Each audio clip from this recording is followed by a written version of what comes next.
छत्रपती शिवाजी महाराज यांचा इतिहास अनेकांना माहीत आहे, पण आज आपण जाणून घेणार आहोत महाराजांच्या जीवनातील काही अनोख्या गोष्टी। छत्रपती शिवाजी महाराज भारतातील पहिले शासक होते, ज्यांनी समुद्राच्या मार्गाने सत्ता स्थापन करण्यासाठी शक्तिशाली आरमार उभारले। मराठ्यांचे आरमार हे त्या काळात अफाट महत्त्वाचे ठरले। शिवाजी महाराज हे लोकशाही आणि प्रशासनाचे कट्टर समर्थक होते। त्यांनी अष्टप्रधान मंडळ या नावाने प्रशासन मंडळ स्थापन केले। ही मंडळ लोकांच्या कल्याणासाठी काम करत असे। महाराजांनी नेहमीच सर्व धर्मातील लोकांना समान वागणूक दिली।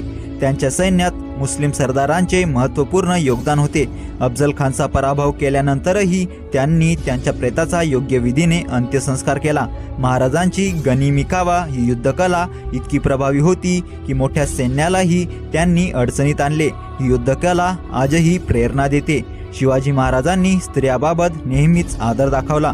त्यांनी स्त्रियांची अवहेलना करणाऱ्या शत्रूंना कठोर शिक्षा दिली।